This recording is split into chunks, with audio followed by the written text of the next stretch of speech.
Bueno, vamos a continuar con uno de los temas que están surgiendo en todas las mesas, tanto ayer como hoy.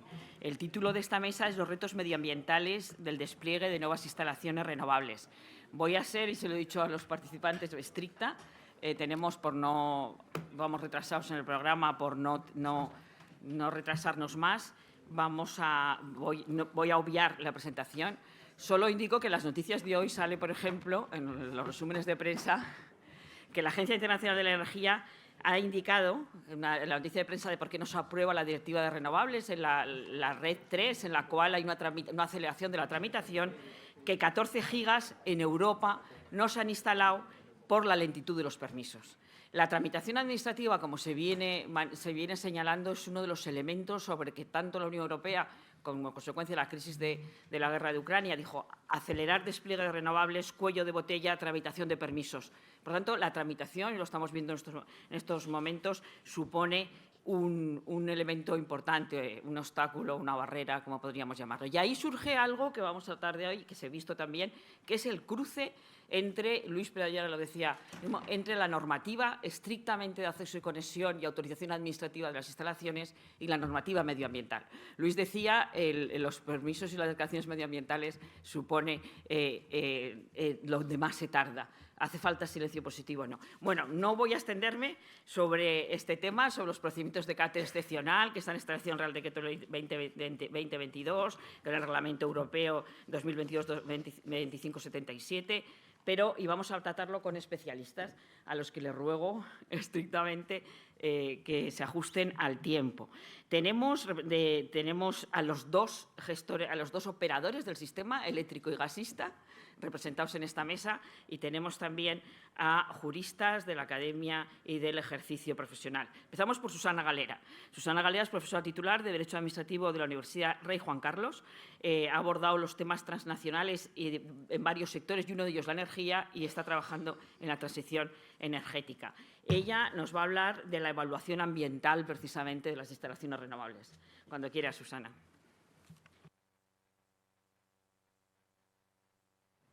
Bien.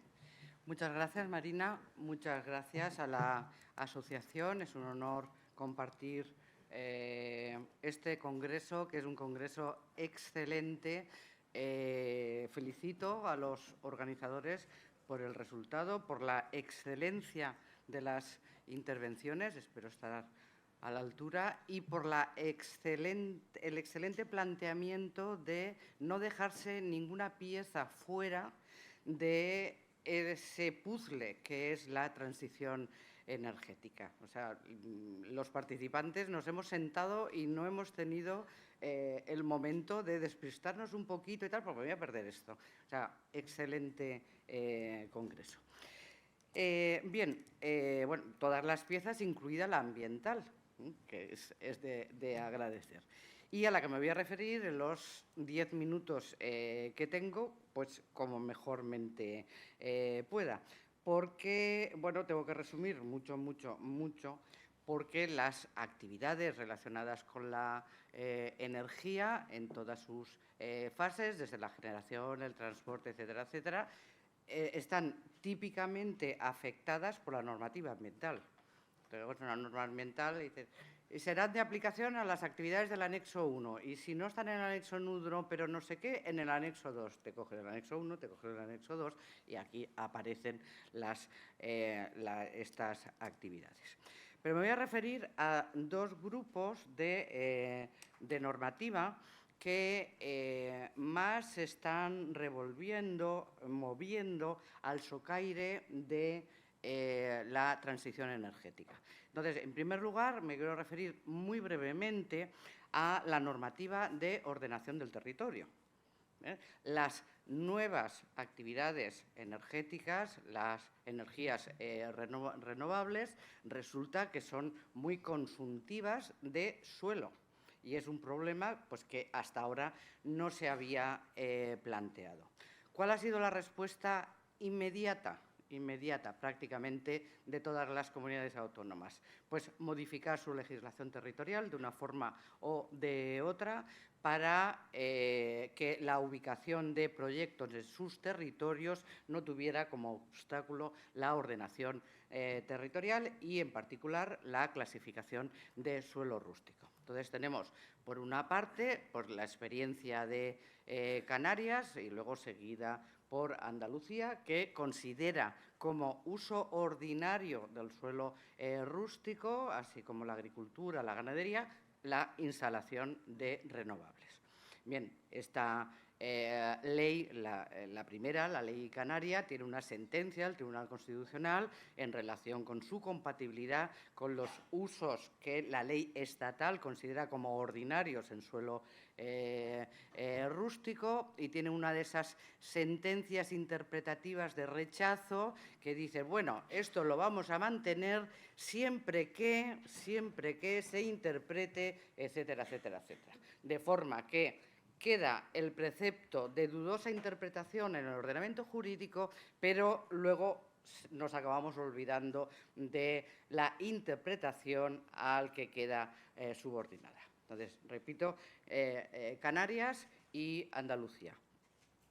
Otra técnica que han utilizado masivamente las comunidades autónomas, bueno, la de los proyectos de interés general de la ley del suelo, es decir, declarar estas instalaciones de interés general autonómico, de interés estratégico autonómico, cualquiera que sea la denominación, de forma que eso determina una modificación a posteriori del planeamiento, por acuerdo del Consejo Navarro. Bien, yo creo que esta es una línea muy interesante de trabajo. Yo no lo he visto recopilado porque esto además ha ocurrido en los últimos 2 años. O sea, todo está ocurriendo a una velocidad considerable.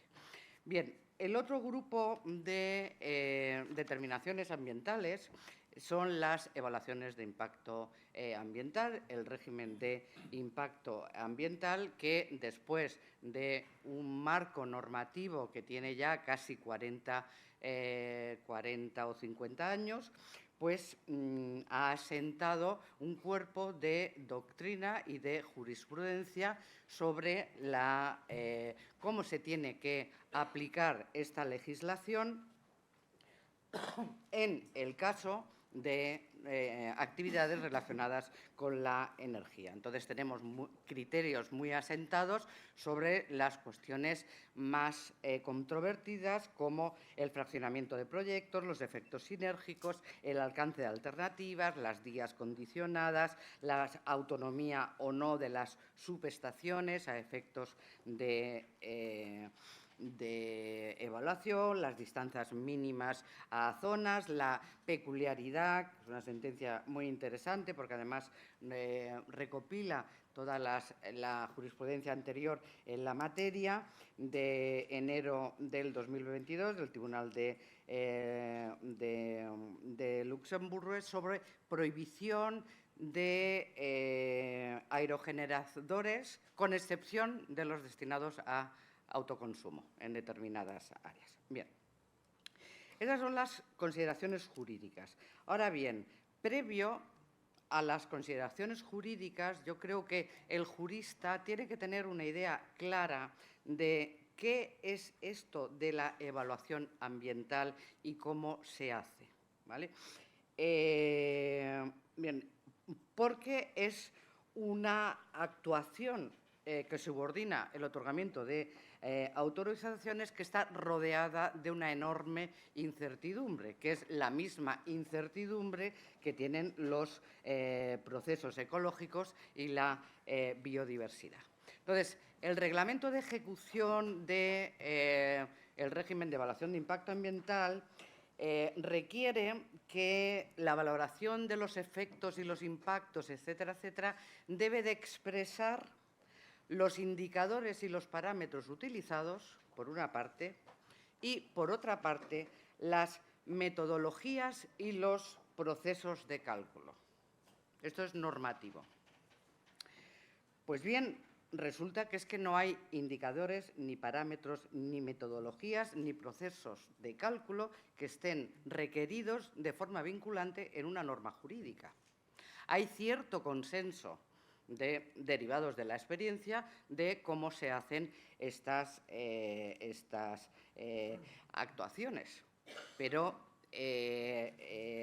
no es jurídicamente vinculante el seguir una matriz o seguir un modelo de evaluación u otro. Entonces, esto los juristas lo tenemos que tener muy claro, porque cuando nos enfrentamos a varios tochos de evaluación de impacto ambiental de un proyecto más o menos grande, pues tenemos que saber cuál es el íter lógico correcto, validado, aunque no sea jurídicamente vinculante, pero que esté respaldado pues, por alguna organización internacional, por algún comité de investigación de reconocido prestigio, etcétera, etcétera. ¿Vale? Entonces, partimos de las evidencias científicas, que eso es un dato objetivo, el caudal del agua llega hasta aquí, eso es objetivo, y a partir de ahí derivamos las convenciones. Las convenciones son la parametrización de los impactos, los protocolos que se aplican, los umbrales y los rangos y, en función de eso, los criterios de actuación que vamos a seguir y lo que permitimos y lo que no permitimos. En definitiva, en tanto el riesgo cero no existe, lo que estamos concretando es, vía convención, cuál es el riesgo asumible. Bien, esto no está, como digo, establecido como una obligación jurídicamente vinculante, pero es muy recomendable, en tanto es verdad que añade complejidad y requiere un esfuerzo de consenso, pero redunda la confianza, reduce la discrecionalidad, incrementa la seguridad jurídica, ¿vale?, y favorece la comparabilidad de las alternativas, palabra mágica también en el ámbito de la evaluación ambiental y muy controvertida en sede jurisdiccional. Bien, pues entonces, este esquema tan complejo y tan incierto puede mitigar... Perdona, Susana, pero ya 10 minutos. Ya llevo 10 minutos. Sí. No, concluye. Que habrá... Bueno, pues espero poder entregar la ponencia por escrito y me ha quedado el core de la intervención, que es que ha hecho el Repower con este régimen tan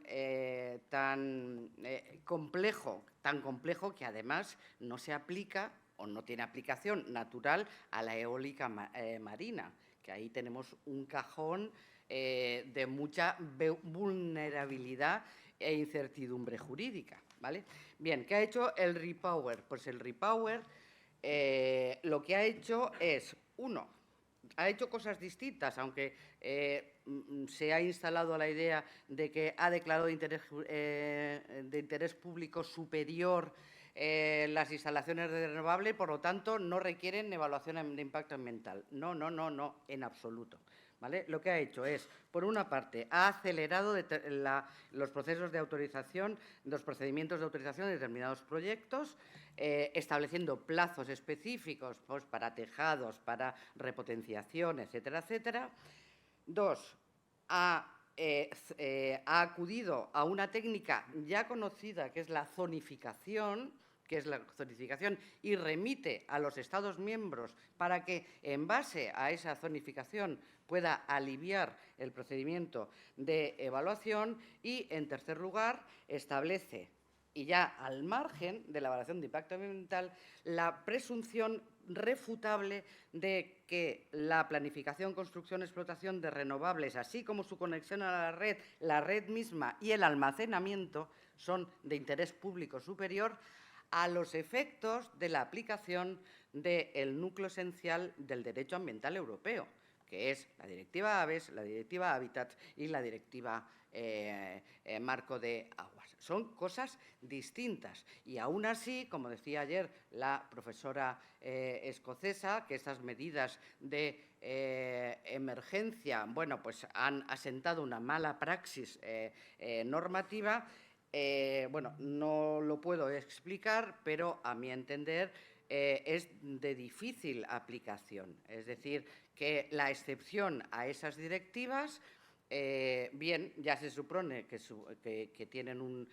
representan un interés público superior, pero tienen que cumplir otros requisitos que están en las directivas, porque las directivas no se han derogado, como son la proporcionalidad, la motivación, el principio de intervención mínima, etcétera, etcétera. Bien, aquí me quedo porque no me llega Bueno, más. muchas gracias, Susana.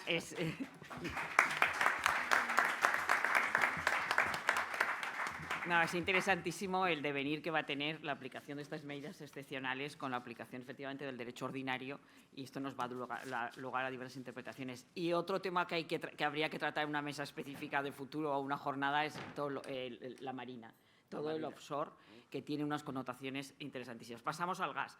Tenemos a continuación a Diego Trillo, que es el director general de Servicios Jurídicos y Asuntos Corporativos de Enagas y secretario del Consejo y abogado del Estado en excedencia, que nos va a hablar también. Repower ha establecido unos objetivos más ambiciosos de renovables, unos objetivos en relación, en relación concreto con los gases renovables y también con el hidrógeno. ¿Tu perspectiva? 10 minutos. Diego. Muy bien, Marina. Muchas gracias, Marina. Muchas gracias a la asociación por contar conmigo particularmente y con Enagas. A la vista de las intervenciones de ayer, de algunas de esta mañana, de la que acabamos de escuchar ahora mismo, pues efectivamente para mí va a ser un reto no decir nada que no se haya dicho hasta ahora. Lo voy a intentar, son 10 minutos, y voy a centrar mi intervención en 3 cuestiones muy concretas, que van ligadas a los retos medioambientales, ligadas a la incorporación de los gases renovables y particularmente el hidrógeno en el sector energético.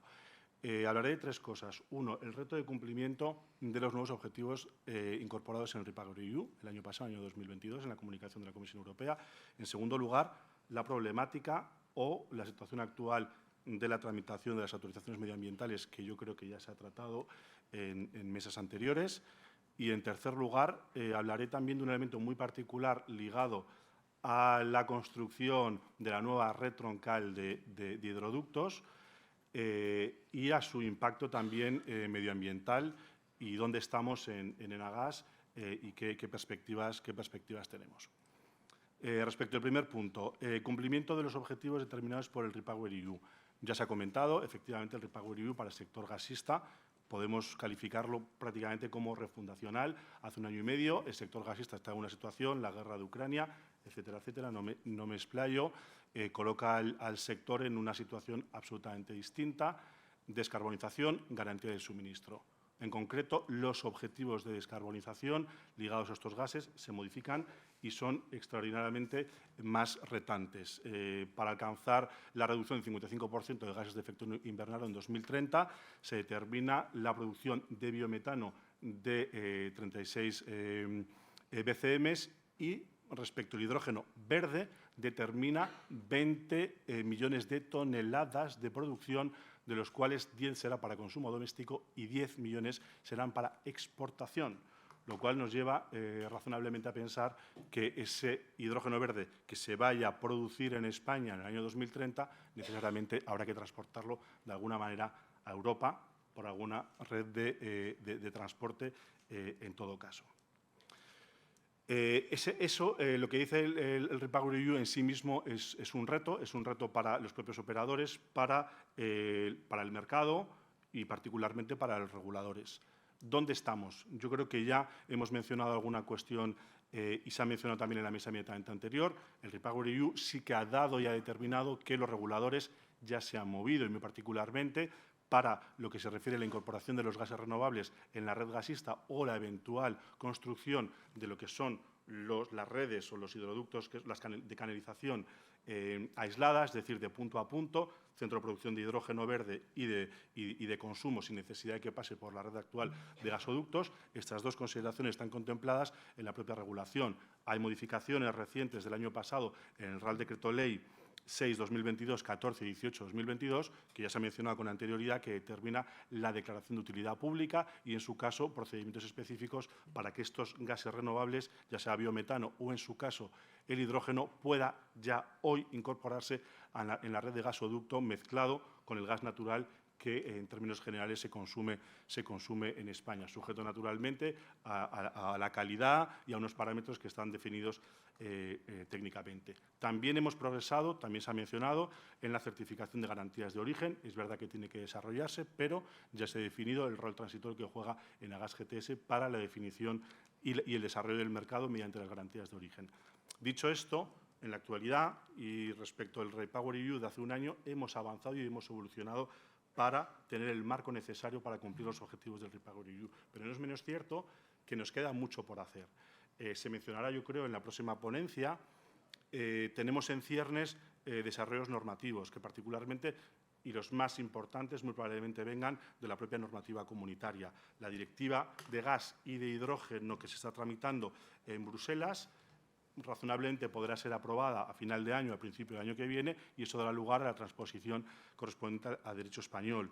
Ahí, evidentemente, esperamos la modificación de la Ley del Sector de Hidrocarburos en los términos necesarios, que probablemente, y supongo que serán explicados no en la próxima ponencia. Pero muy particularmente sí me quería referir a la necesidad de que los objetivos de producción de biometano y de hidrógeno que estaban plasmados con anterioridad al REPowerEU, que estaban en la propia normativa española o lo que venían siendo la normativa del Ministerio de biometano y de hidrógeno, las estrategias tienen que ser readaptadas y modificadas. Y muy particularmente habrá que adaptar esos objetivos que determina el REPowerEU a los efectos de poder obtener las subvenciones y los fondos públicos que vengan del plan de transformación y resiliencia que está ligado a REPowerEU. Es decir, esto es un elemento que es absolutamente esencial, la readaptación normativa a los objetivos para que eventualmente esos proyectos puedan ser destinatarios de fondos europeos.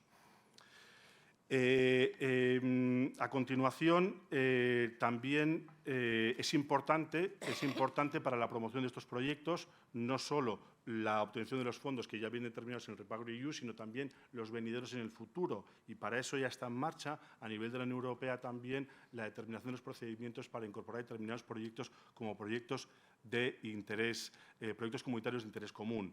Ya se ha presentado la ventana, que tendrá que ser confirmados próximamente, y ahí particularmente respecto a los proyectos de hidrógeno tenemos, ya lo conocéis, es público, el H2Med como uno de los proyectos más importantes de la península ibérica, que es una plasmación concreta de lo que vino siendo el corredor de hidrógeno ibérico que está incorporado en el REPowerEU. Ya tenemos un proyecto que está identificado, se está trabajando en él juntamente con las autoridades francesas, portuguesas, españolas y, en su caso, con las alemanas. Hay un proyecto presentado para que eventualmente pueda ser financiado como un proyecto PCI. Y, además, también está presentado, y en este caso por Enagas, lo que sería la incipiente red troncal de hidrógeno, donde se incorpora también como proyectos PCI dos ejes que coinciden, como explicaré brevemente con posterioridad, que coinciden con la red de gasoductos actual. Está el eje de Vía de la Plata y el eje del Levante, que coincide también con el Valle de Aragón. Quiero decir que tenemos que hacer desarrollos normativos, Bruselas no tiene que guiar el camino y también tenemos que promover conjuntamente, al mismo tiempo, los fondos europeos necesarios para que todas estas infraestructuras puedan construirse, en su caso en 2030. ¿Y por qué digo 2030? Porque es el objetivo que está determinado para la puesta en marcha del H2Med y por qué hoy la directiva, el proyecto de directiva determina que en 2030 el mercado eventualmente de hidrógeno será sí o sí regulado. El segundo punto que quería tratar, que ya se ha tratado, pasaré por él muy brevemente, es el tema de las autorizaciones medioambientales. Efectivamente, como se ha mencionado, tenemos una vez más que convivir con la legislación sectorial del sector energético juntamente con la medioambiental.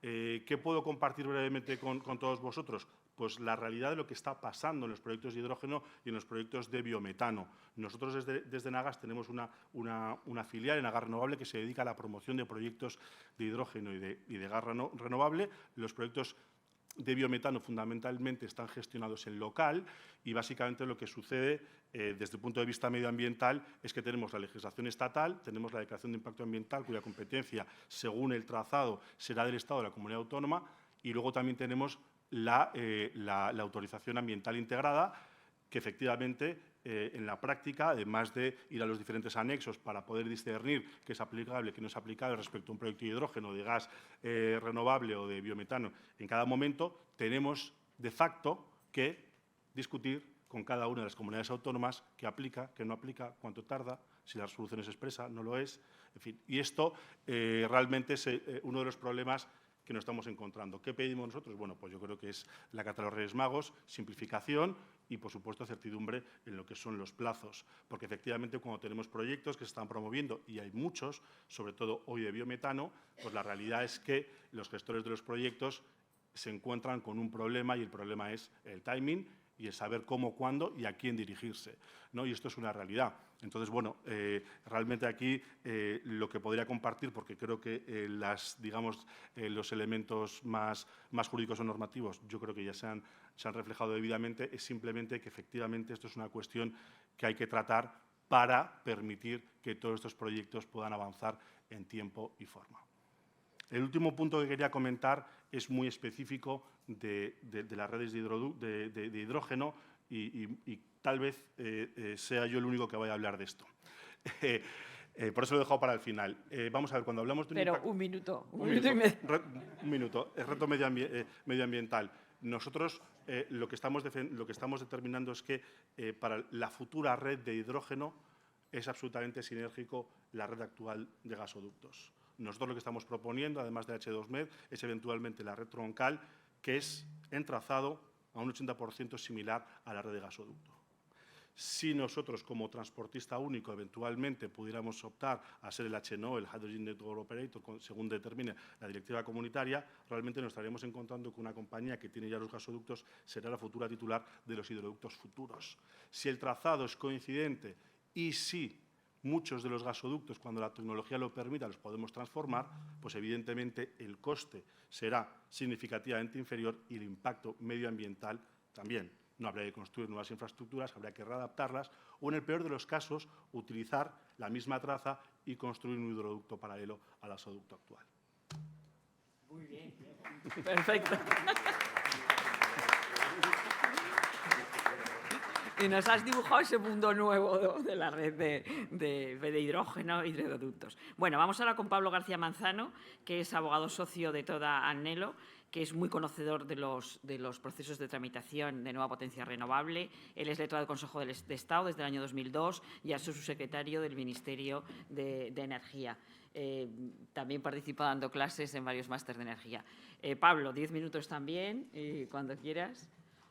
Muchísimas gracias, Marina. Muchas gracias a la organización del Congreso y en especial a Vicente López Ibor, que yo creo que se tomó como venganza porque le invité a un congreso que tiene lugar la semana que viene y en venganza dulce me invitó a esto, pues yo estoy encantado de estar aquí y gracias a la Pompeu Fabra también y al auditorio. Como ha dicho Susana, efectivamente estamos disfrutando de este congreso que ha tocado prácticamente todos los temas y muy bien, ¿no?, todos ellos. Yo quería empezar con una premisa compartible, que es que la actividad de generación es libre, pero está enormemente regulada. Esto no es nada nuevo. Está muy regulada en los aspectos técnicos, en los aspectos económicos, pero no está condicionada por el regulador totalmente. Es decir, está condicionada en sus grandes aspectos de política legislativa energética, pero no por ello está en manos del regulador, ¿no? Me explico brevemente, volviendo a un tópico que salió ayer en el Congreso varias veces, que era el de los abogados y el de los ingenieros, ¿no?, cómo nos complementamos en esta área, etcétera. Bueno, yo desdoblaría dentro de los abogados los que están enfocados en el contrato, digamos, en la institución del contrato, y los que estamos enfocados en la legislación, ¿no?, o si queréis, los de derecho público y los de derecho privado, ¿no? De hecho, Hermenegildo Altozano ayer en su intervención decía que el Real Decreto 661/2007, el de las primas a las renovables, yo ya se lo había oído antes, ¿no?, decía que era un PPA, en realidad, ¿no?, porque tenía un precio, tenía un contenido, una cantidad y tenía un plazo, ¿no? Yo con todo lo demás de Hermenegildo estaba absolutamente de acuerdo. En la ponencia con esto no, es decir, yo creo que es distinto un contrato que la legislación. Es decir, el regulador tiene en cuenta todos los intereses sociales en presencia, ¿no?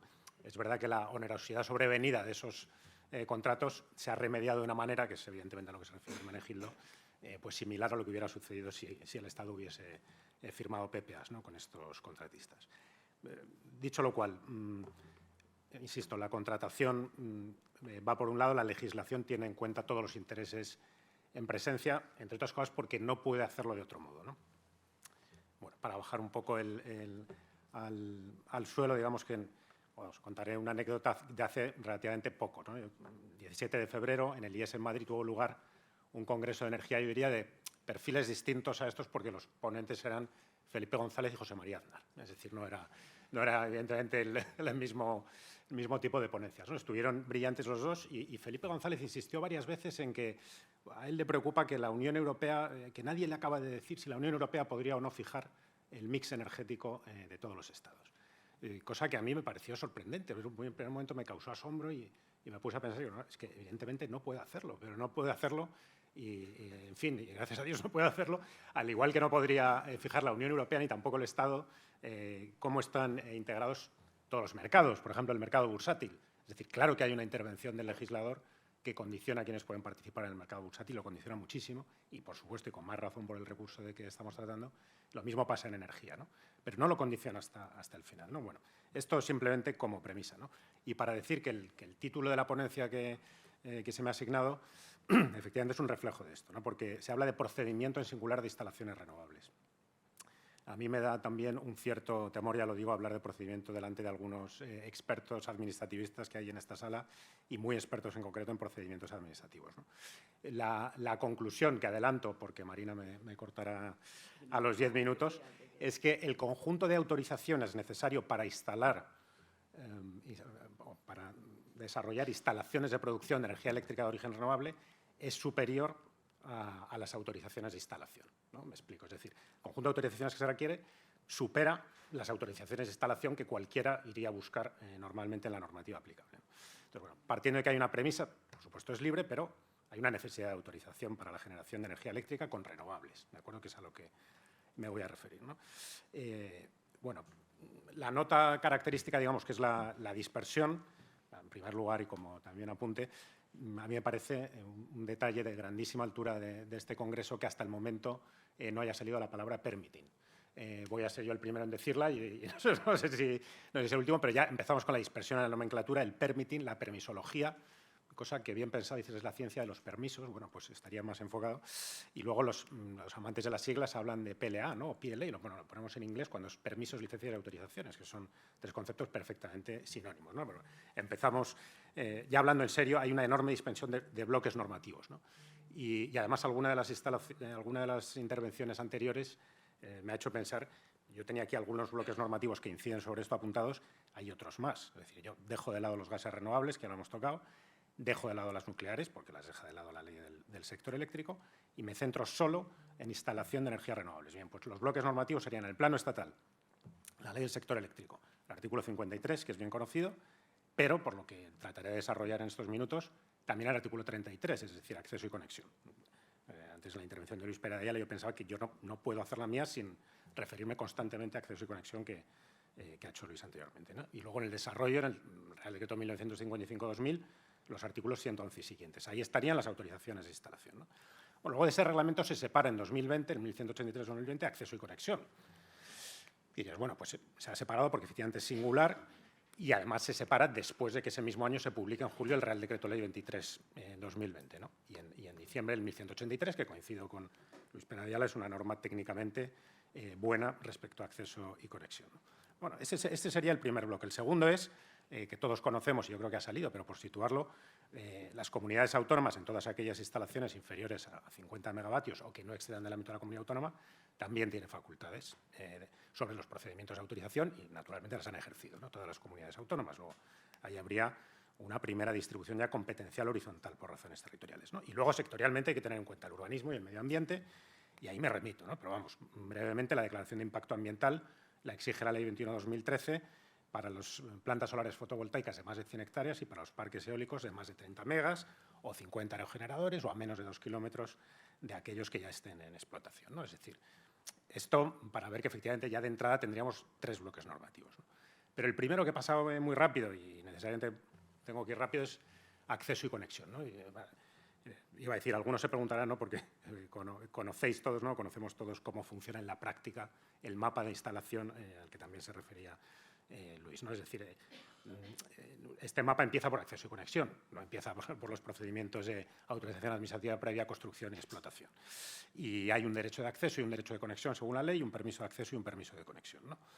Ambos son reglados, voy a ir muy rápido, y son otorgados o denegados por el gestor de la red de transporte o el de distribución, solo por los motivos que se prevén en la ley y en el reglamento, ¿no?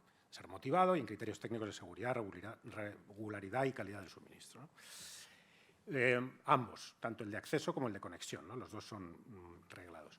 Y además, por así decir, son doblemente reglados, porque en el 1183-2020 se contiene la regla de que los sujetos responsables, es decir, no habla de la administración, para empezar es un procedimiento en el que habla de los sujetos responsables, porque están los gestores de redes y también los de redes de distribución, no pueden establecer otros mecanismos, ni las administraciones públicas pueden denegar o restringir la concesión de permisos de acceso y conexión, salvo lo que se dice en ese mismo artículo del Real Decreto, para el Gobierno, para restricciones temporales de capacidad, o para la CNMC, que ha desarrollado esto, como es sabido, en una circular, la 1/2021, ¿no? Con lo cual, acceso y conexión ya tendríamos Ley del Sector Eléctrico, Real Decreto del 2020, circular 1/2021 y circular en tramitación de acceso y conexión desde el punto de vista de demanda, ¿no?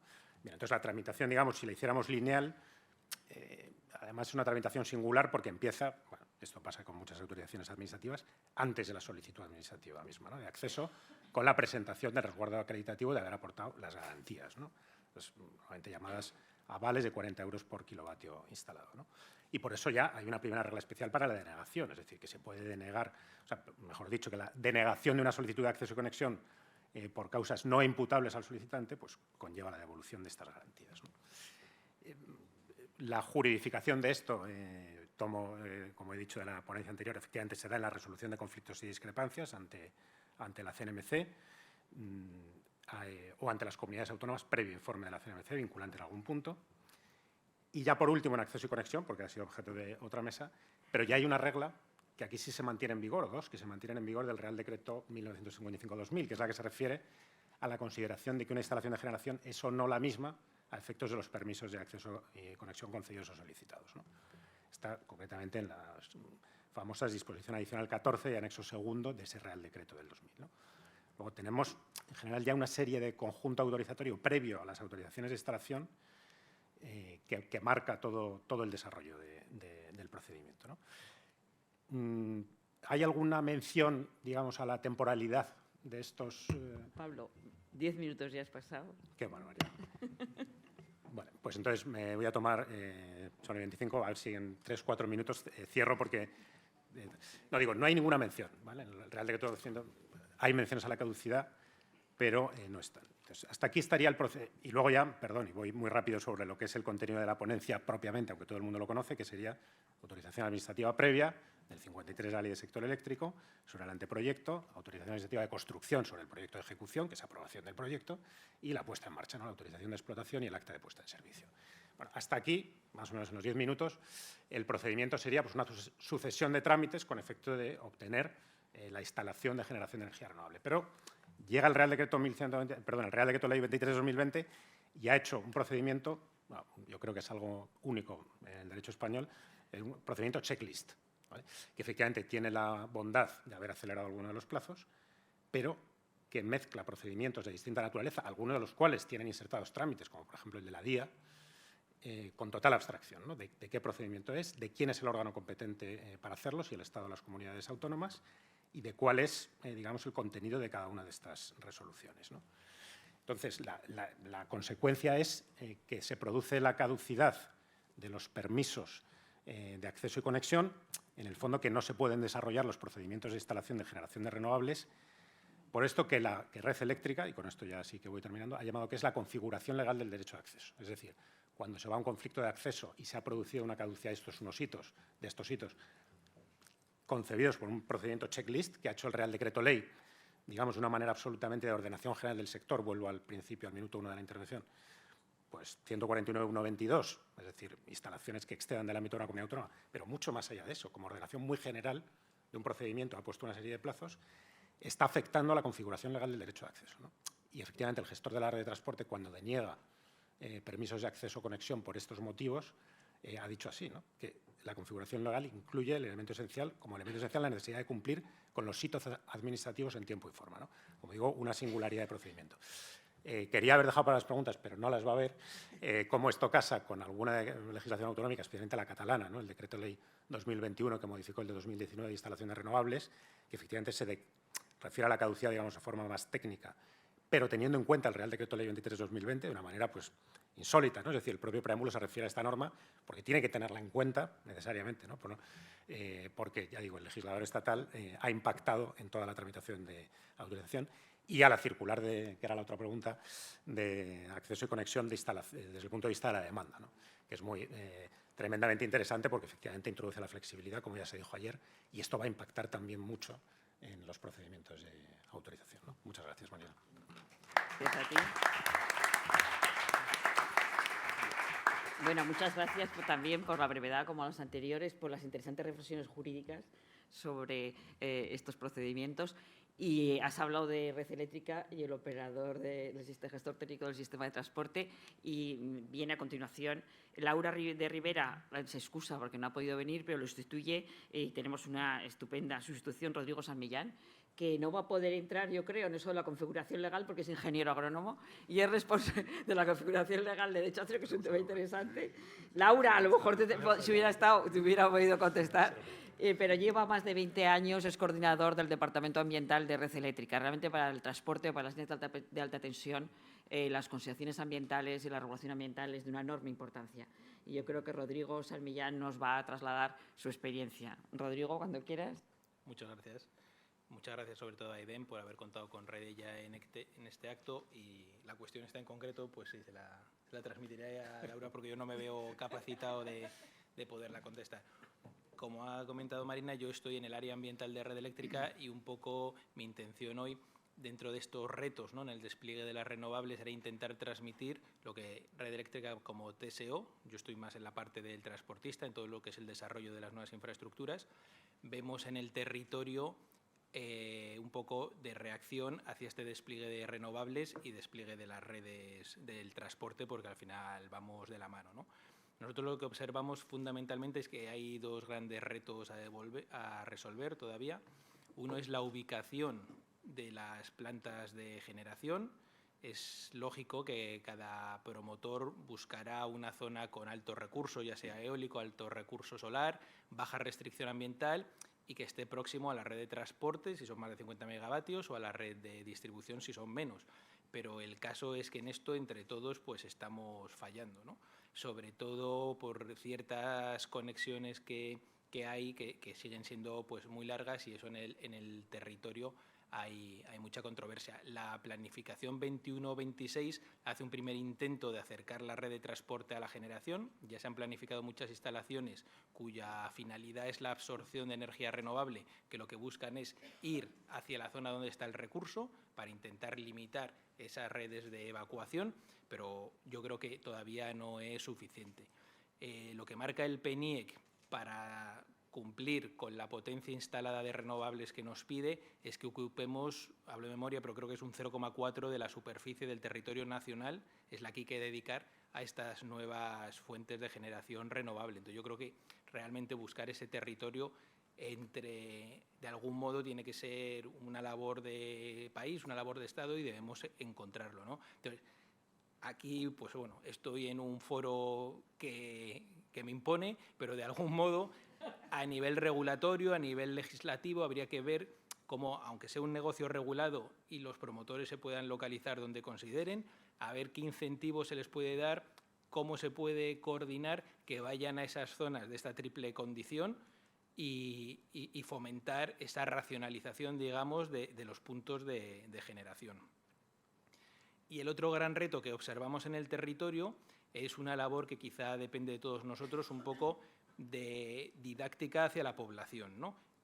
La energía renovable es algo que yo creo que todos apostamos por ella, no tiene vuelta atrás, pero hay que transmitir que para 1 giga o 1 gigavatio de potencia instalada, que antes se conseguía con una central tradicional, una central nuclear, una central de gas, que ocupaba 1 o 2 hectáreas, ahora con la tecnología actual, si utilizamos plantas fotovoltaicas, necesitamos entre 2.000 y 3.000 hectáreas. Es decir, necesitamos 1.000 veces más superficie para generar la misma energía. Eso es algo que yo creo, bueno, no tiene la gente que no se dedica a este sector, no tiene por qué saberlo ni entenderlo. Entonces, cuando ve esa transformación de su territorio desde este punto de vista, pues lo que se genera es una reacción, ¿no? Cada vez hay más oposición social a las renovables, cuando debería ser todo lo contrario. Aparte de estos 2 retos, también a nivel ya más local, más vinculados con Redella, Red Eléctrica, el TSO, estamos observando ciertos problemas que pueden condicionar mucho el desarrollo, ¿no? El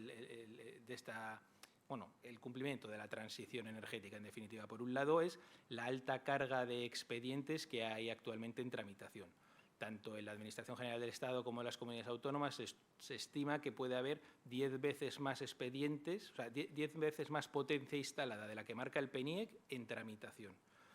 Bueno, como digo, esto es un negocio liberalizado y es normal, ¿no? Lo que ocurre es que si hay 10 veces más de volumen en tramitación, eso supone que hay un gran consumo de los recursos de los funcionarios. Por lo que nosotros sabemos, hay que potenciar, ¿no? Hay que intentar dar más recursos, porque claro, todos nos quejamos de que las tramitaciones van lentas, pero a veces también hay que ver cuáles son los motivos, ¿no? Tienen que cumplir con unos hitos muy estrictos la Administración y muchas veces reciben expedientes, algunos muy bien orientados, que pueden acabar en una diapositiva porque está todo bien analizado, y otros que son realmente cosas muy preliminares, pero al final ellos la dedicación de tiempo que tienen que hacer a un tipo de expediente a otro pues es el mismo. Luego, como he comentado antes, esta oposición social que se está generando en algunas zonas a las renovables pues arrastra también a Red Eléctrica, ¿no? A nosotros, con nuestras nuevas instalaciones, lo que nos ven es como un efecto llamada a las renovables. Allá donde vamos a poner nosotros una subestación o desarrollar una nueva red, intuye la población que a futuro va a llegar las renovables como puede ser, ¿no? Entonces, esta oposición social pues también nos está dificultando mucho el desarrollo de la red de transporte. Y esto se une a que en ciertas administraciones, por estos hitos, ¿no? Yo creo que he comentado anteriormente, están priorizando más la tramitación de las renovables quizá que de otras infraestructuras. Esto motiva, ¿no?, que quizá haya ciertas nuevas plantas de generación que cuando se autoricen igual no dispongan aún de la forma de evacuar esta energía porque nosotros aún no hayamos podido llegar, ¿no? Un poco el concepto es si empezamos a generar o a construir coches sin que estén aún las carreteras o las calles, ¿no? Estos son 3 problemas, digamos, de bajo foco, pero que creemos importantes transmitir. Y luego, en cuanto a la que se ha comentado a lo largo de la jornada, ¿no?, la intentar agilización de esa tramitación, y lo mismo, pues en este foro yo me dedico a los pájaros y a las plantas, entonces hablo con mucha precaución, pero dentro de lo que es la legislación de evaluación de impacto ambiental hay una serie de criterios, como son esos informes preceptivos que pueden paralizar la información pública, porque si no llegan el tramitador no puede continuar con su trabajo, que quizás sería bueno ver pues un silencio positivo o alguna otra figura, ¿no? El hecho de que una DIA que te declara ambientalmente viable un proyecto sea, en vez de ser el punto final, muchas veces es un inicio, porque luego tienes que empezar toda esa ristra de tramitaciones sectoriales, pues es otro problema muy importante que quizá con algún tipo de autorización ambiental unificada se podría solucionar. Y luego también dentro de la legislación está el concepto de las modificaciones no sustanciales, que te limitan mucho el umbral de tramitación ambiental, pero muchas veces no está bien definido qué es esa modificación no sustancial, ¿no? Incluso requiere de una consulta al órgano ambiental para definir si eso que yo quiero tramitar es sustancial o no. Entonces, sobre todo intento cumplir el tiempo, no sé cómo vamos, pero bueno, agradecer. Bueno, pues yo creo que esto era lo fundamental que quería transmitir. Muchas gracias.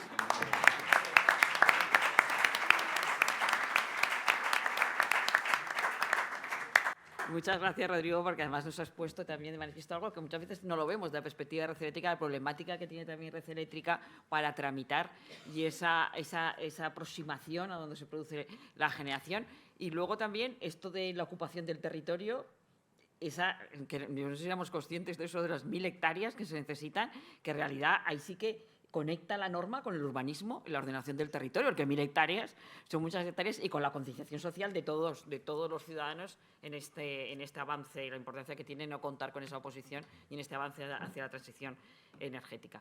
Y por último, y ajustamos tiempo, tenemos a Borja Carvajal, que es socio de Energía, Derecho Público y Regulatorio del Departamento de Derecho Público del Despacho Gómez Acebo y Pombo. Trabaja también en numerosos temas de renovables y nos va a transmitir también su experiencia.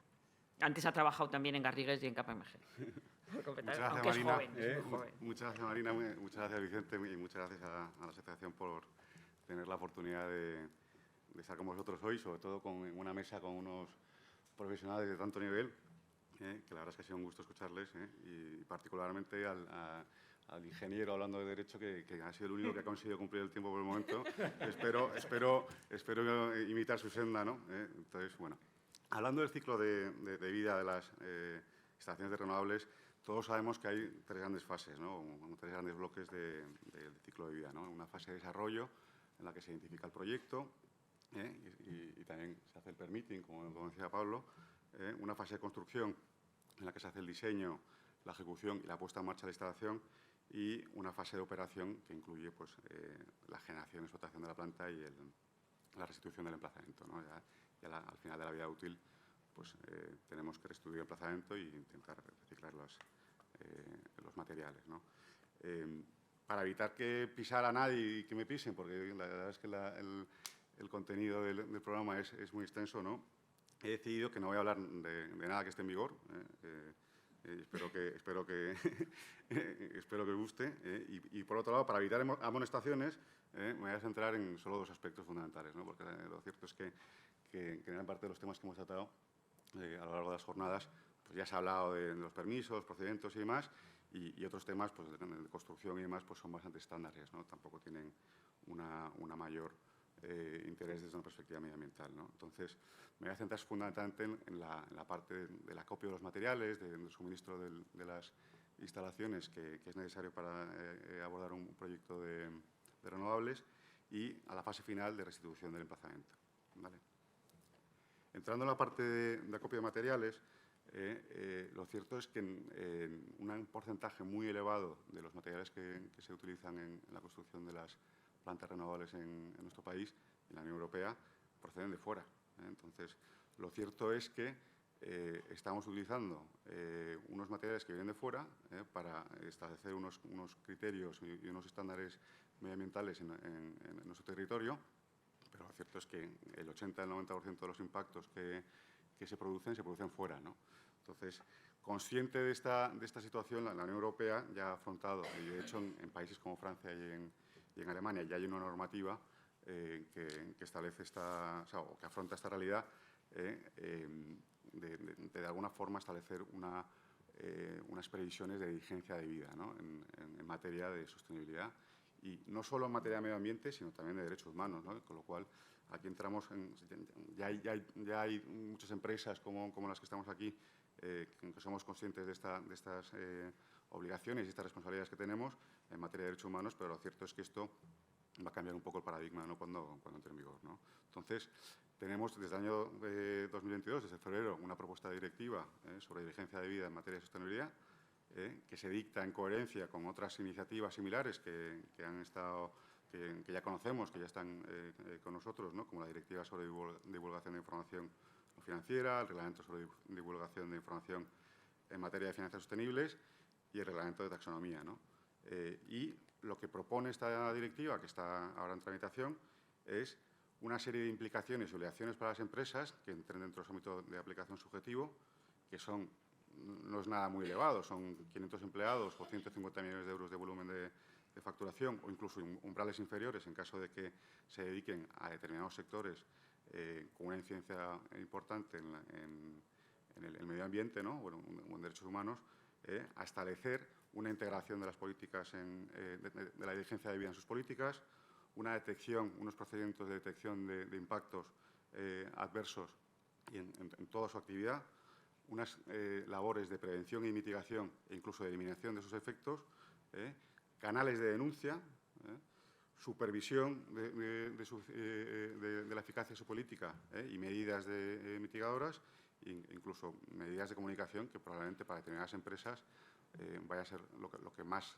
relevante o lo que tenga un efecto más relevante, porque las empresas se van a tener que ver obligadas a comunicar cómo están tratando esta materia a la sociedad y desde luego, el accountability que van a tener va a ser importante, ¿no? Con lo cual, yo creo que es una normativa que viene, que está ahora mismo en primera lectura en el Consejo. Pongamos que le quede un año de tramitación, es directiva, tiene que transponerse en nuestro país. Podemos hablar de que a partir de 2026 estará con nosotros, pero que yo creo que va a tener un impacto importante en toda esta materia, ¿no? Ya entrando en la segunda fase, en el segundo tema que quería comentar, hablamos de restauración, ¿no? Realmente es curioso, no hay un plazo de vida normativo de los parques como tal, en su momento lo había, pero a efectos puramente de remuneración y a día de hoy, pues, esta vida útil de las instalaciones y el nacimiento de las obligaciones de restauración, pues depende en función del mantenimiento, de los materiales y en algunos casos hemos podido comprobar, gracias al Real Decreto Ley 23/2020, que hemos tenido ocasión de ver bastantes días en los últimos meses, sí hemos visto algunas comunidades autónomas que imponen plazos determinados de duración, ¿no? En concreto, en Baleares, para fotovoltaicos se establecían 25 años de vida útil y se exigía en un momento dado, si se quería replantear o repotenciar las instalaciones, se exigía volver a tramitar el impacto ambiental, ¿no? Pero bueno, estas guías que comentamos son las que establecen las labores de restauración, imponen normalmente cuáles son las obligaciones que tiene que acometer el promotor en caso de que se termine la vida útil y que no se vaya a hacer una nueva regeneración del parque, ¿no?